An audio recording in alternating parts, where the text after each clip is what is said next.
नमस्कार, आदाब, सलाम साथियों, क्या हाल-चाल है? उम्मीद है कि आप सभी स्वस्थ, मस्त और ज़बरदस्त होंगे। उम्मीद के साथ-साथ हमारी दुआ, प्रार्थना भी आप सभी के साथ है साथियों, कि आप हमेशा खुश रहिए, स्वस्थ रहिए। आज साथियों 1 अप्रैल 2026 की तारीख है। आज का करंट अफेयर और उसका स्टैटिक जीके इस वीडियो में हम लोग जल्दी से पढ़ा जाएगा।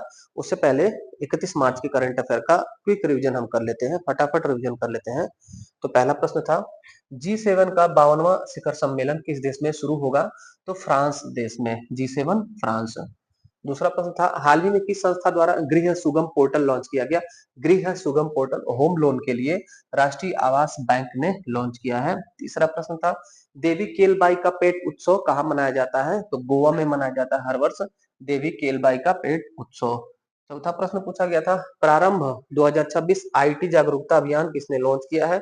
उत्तर हो जाएगा वित्त मंत्रालय, फाइनेंस मिनिस्ट्री। फाइनेंस मिनिस्टर कौन है? तो निर्मला सीतारमन हमारे देश के वित्त मंत्री हैं, केंद्रीय वित्त मंत्री हैं। अगला प्रश्न, पांचवा प्रश्न, समय से पहले जन्म की भविष्यवाणी करने के लिए एक स्वदेशी एआई टूल विकसित करने हेतु भारत में कौन सी पहल शुरू की गई है? उत्तर हो जाएगा गर्भ INI, गर्भ INI। अगला प्रश्न, हाल ही में फार्मा मेड 2026 का 9वां संस्करण कहाँ आयोजित हुआ? तो सम्मेलन है, ये सम्मेलन नई दिल्ली में आयोजित हुआ, फार्मा मेड 2026। अगला प्रश्न, सातवां प्रश्न था, भारत का कौन सा पड़ोसी देश 26 मार्च को अपना स्वतंत्रता दिवस मनाता है? उत्तर हो जाएगा बांग्लादेश, बांग्लादेश। अगला, केंद्र सरकार ने सूक्ष्म वित्त संस्थानों के लिए कौन सी नई क्रेडिट गारंटी योजना शुरू की है? तो credit guarantee scheme for micro finance संस्थान 2.0। नौवां प्रश्न पूछा गया था, सार्वभौमिक स्वीकृति दिवस हाल ही में कब मनाया गया? तो 28 मार्च को सार्वभौमिक स्वीकृति दिवस। अगला प्रश्न, हाल ही में 900 करियर गोल करने वाले दूसरे पुरुष फुटबॉलर कौन बन गए? तो लियोनेल मेसी बन गए। और पहला कारनामा किसने किया था 900 गोल दागने का, अंतरराष्ट्रीय गोल दागने का? तो उत्तर हो जाएगा रोनाल्डो। ये था 31 मार्च के करंट अफेयर का रिवीजन। अब पढ़ते हैं आज के करंट अफेयर को। पहला महत्वपूर्ण प्रश्न है, किस राज्य के संस्कृति मंत्री जुपल्ली कृष्णा राव को विश्व शांति में योगदान के लिए ग्रैंड प्राइज से सम्मानित किया गया? जुपल्ली कृष्णा राव साथियों तेलंगाना राज्य के संस्कृति मंत्री हैं। इनको अभी हाल ही में अंतर्राष्ट्रीय बौद्ध सम्मेलन तेलंगाना के हैदराबाद में आयोजित हुआ। वहीं पर साथियों विश्व शांति में योगदान के लिए ग्रैंड प्राइज सम्मान दिया गया, ग्रैंड प्राइज सम्मान।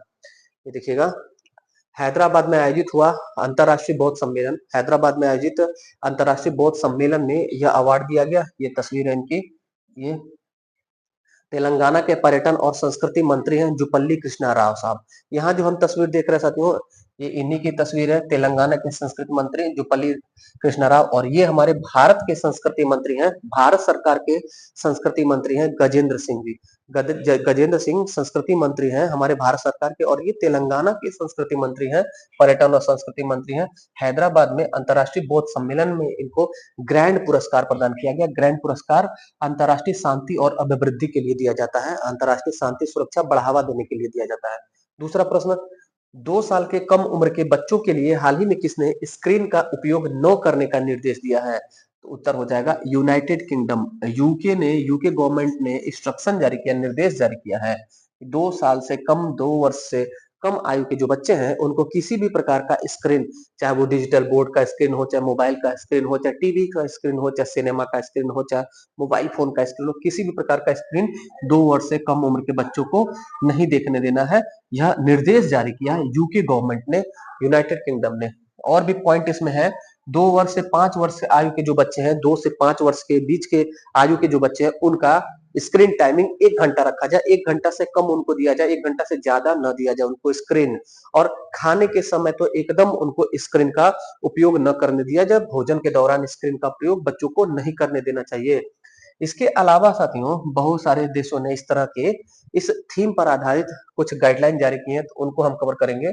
यूनाइटेड किंगडम ने बच्चों के स्क्रीन टाइम पर नए सख्त नियम जारी किए हैं। 2 साल से कम उम्र के बच्चों के लिए स्क्रीन पूरी तरह से बंद रखने का। हमारे भारत में कर्नाटक ने साथियों, कुछ दिन पहले कर्नाटक ने 16 वर्ष से कम उम्र के बच्चों को सोशल मीडिया चलाने पर प्रतिबंध लगा दिया। आंध्र प्रदेश ने 13 वर्ष से कम उम्र के बच्चों को सोशल मीडिया चलाने पर प्रतिबंध लगा दिया। दुनिया में और कौन कौन सा क्वेश्चन इस थीम पर आधारित है उसको भी एक स्लाइड में देख लीजिएगा। इंडोनेशिया ने अभी हाल ही में 16 वर्ष से कम आयु के बच्चों पर सोशल मीडिया चलाने पर प्रतिबंध लगा दिया। स्पेन में 16 वर्ष से कम आयु के बच्चों पर सोशल मीडिया चलाने पर प्रतिबंध लगा दिया गया। फ्रांस में 15 वर्ष से कम आयु के बच्चों को सोशल मीडिया चलाने पर प्रतिबंध। न्यूजीलैंड में 16 वर्ष से कम आयु के बच्चों को सोशल मीडिया चलाने पर प्रतिबंध।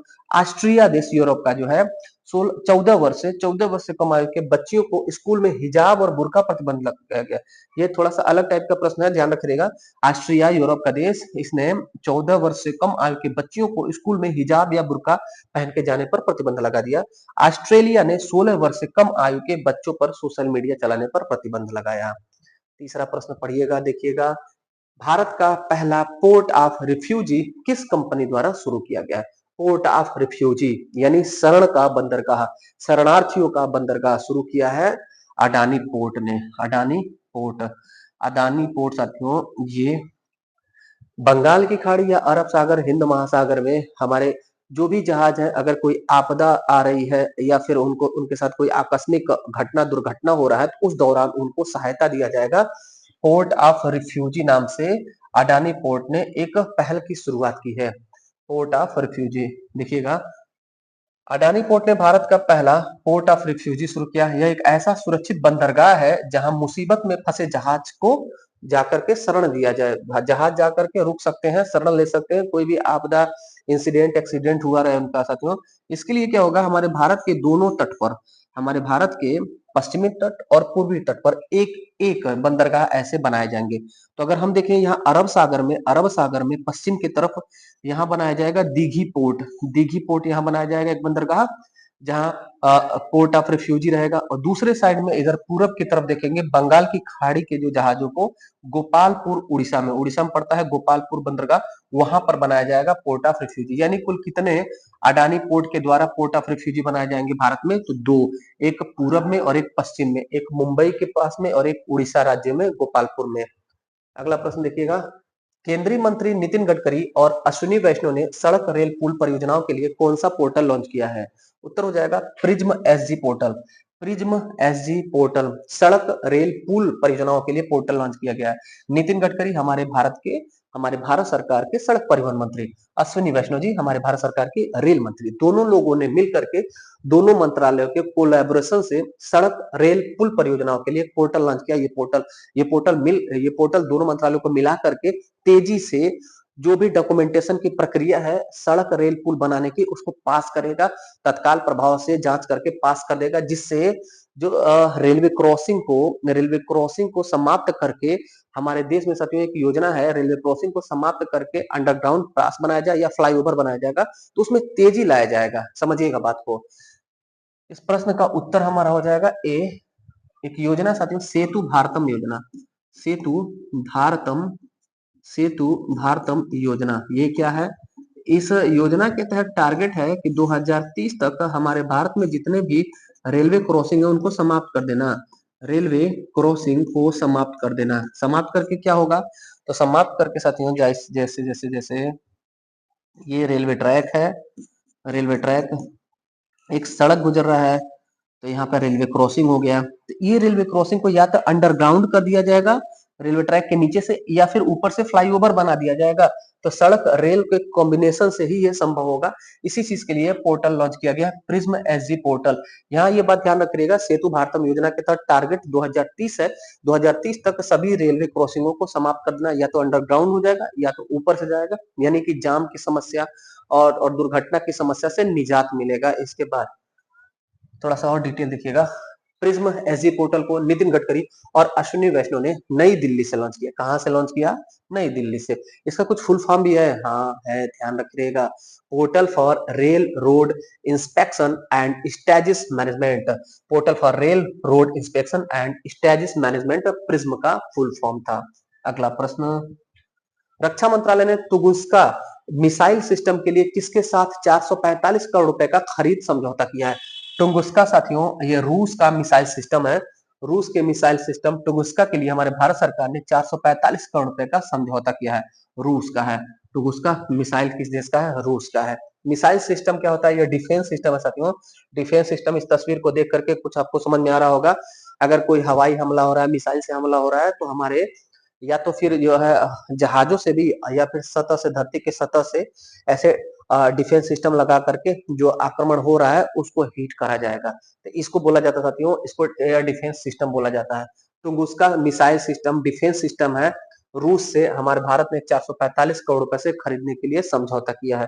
ऐसे ही बहुत सारे क्वेश्चन इस समय एग्जाम में रह रहे हैं, तो हमने कलेक्ट किया आपके लिए। देखिएगा, रूस का डिफेंस सिस्टम उसका नाम है S-400 ट्रायम्फ। हमारे भारत सरकार ने इसको खरीदा, इसको सुदर्शन चक्र भारत में कहा जाता है। भारत का भी है S-400, रूस से खरीदा गया, सुदर्शन चक्र कहा जाता है। यूएसए का जो डिफेंस सिस्टम है उसका नाम है थार्ड, ध्यान रखिएगा, यूएसए का डिफेंस सिस्टम थार्ड है। और दुनिया का सबसे प्रसिद्ध इजराइल का डिफेंस सिस्टम है आयरन डोम। आयरन डोम इजराइल का डिफेंस सिस्टम है।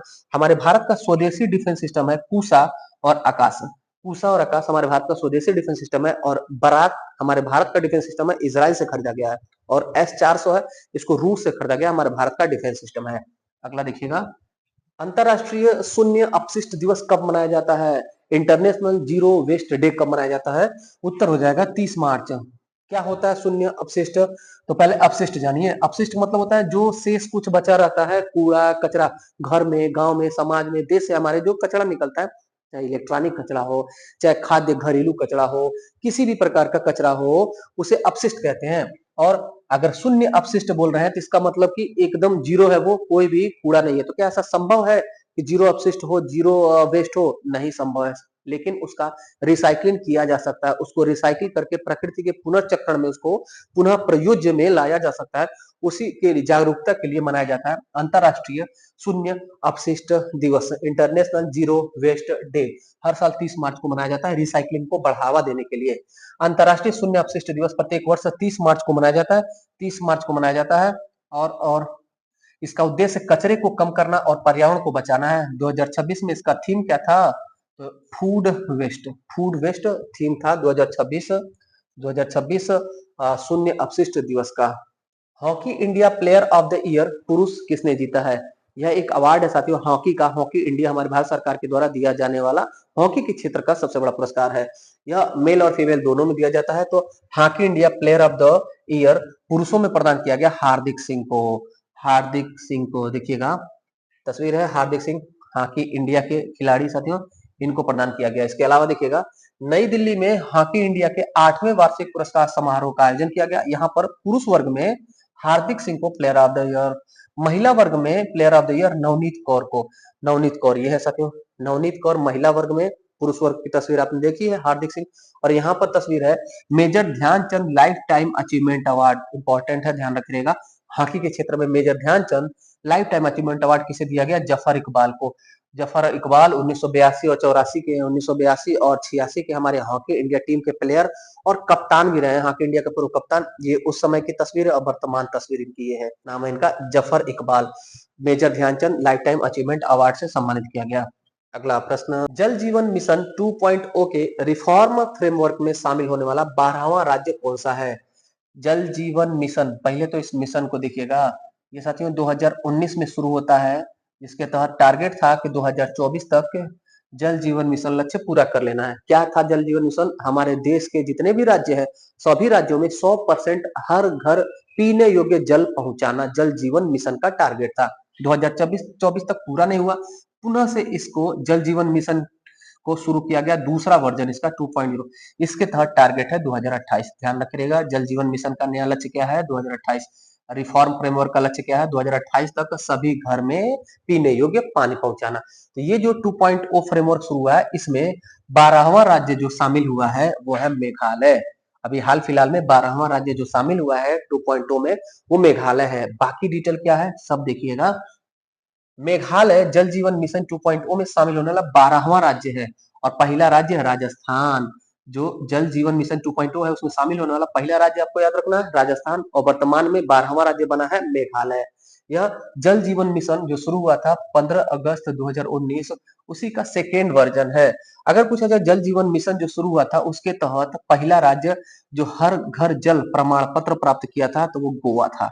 गोवा हर घर जल प्रमाणित पहला राज्य है भारत का, गोवा। अगला प्रश्न, वर्ल्ड आर्चरी द्वारा para Archer of the year 2025 किसे चुना गया? पैरा मतलब दिव्यांग, आर्चर तीरंदाजी, तीरंदाजी और दिव्यांग तीरंदाजी का यह अवार्ड है वर्ल्ड आर्चरी के द्वारा दिया जाता है। यह प्रदान किया गया है शीतल देवी को। देखिएगा, शीतल देवी, जिनको साथियों पहले इनका फोटो देख लीजिए, फिर इनके बारे में देखा जाएगा। शीतल देवी पैरा खिलाड़ी है, तीरंदाजी, अंग्रेजी में तीरंदाज को कहा जाता है आर्चर। इनको साथियों 2023 में अर्जुन पुरस्कार भी प्रदान किया जा चुका है, और 2024 में इन्होंने पेरिस में जो पैरा ओलंपिक हुआ था, दिव्यांग है तो दिव्यांगों का पैरा गेम होता साथियों, तो पेरिस में पैरा ओलंपिक में इन्होंने कांस्य पदक भी जीता था। ये साथियों नाम है इनका शीतल देवी, और इनका संबंध किससे, आर्चरी खेल से। इस पॉइंट को जरूर आप ध्यान रखिएगा, ऐसे क्वेश्चन भी एग्जाम में बनते हैं। अगला और अंतिम प्रश्न है, भारतीय नौसेना ने हाल ही में IONS IMEX TTX 2026 का आयोजन कहाँ किया है? इसका आयोजन हुआ है कोच्चि में, केरल के कोच्चि में। ध्यान पूर्वक देखेंगे, बातें सारी समझ में आ जाएंगी।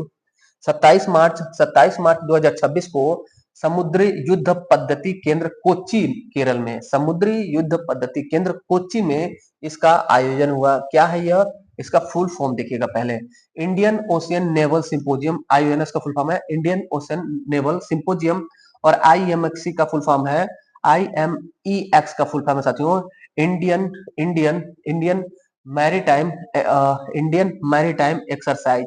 और TTX का फुल फॉर्म क्या है? Table top exercise. TTX table top exercise. ये समग्र मिलाकर के अगर बात करें तो एक एक्सरसाइज है, कोच्चि में संपन्न हुआ। इसमें 12 सदस्य देश जो है, IONS के जो 12 सदस्य देश हैं उनके बीच समुद्री सहयोग बढ़ावा देने के लिए होता है। आतंकवाद, साइबर सुरक्षा, समुद्री सहयोग को बढ़ावा देने के लिए IONS IMX TTX 2026 का आयोजन हर साल होता है। इस वर्ष 2026 में यह केरल के कोच्चि में संपन्न हुआ 27 मार्च 2026 को। थोड़ा सा डिटेल देखिएगा, भारतीय नौसेना ने कोच्चि स्थित समुद्री युद्ध केंद्र में IMEX TTX 2026 नामक समुद्री अभ्यास का आयोजन किया है। समुद्री युद्ध पद्धति केंद्र कोच्चि यहाँ पर संपन्न हुआ है। ये था साथियों आज का 1 अप्रैल का महत्वपूर्ण करंट अफेयर। कैसा लगा क्लास? कोई भी डाउट होगा, क्वेरी होगा तो कमेंट करिएगा। बाकी अगर वीडियो पसंद आए तो वीडियो को लाइक करिएगा। जो भी साथी पहली बार चैनल पर विजिट किए उन सभी का हृदय की गहराई से स्वागत है। अपने चैनल से जुड़ जाइए, अपने चैनल को सब्सक्राइब नहीं किए तो सब्सक्राइब कर लीजिए।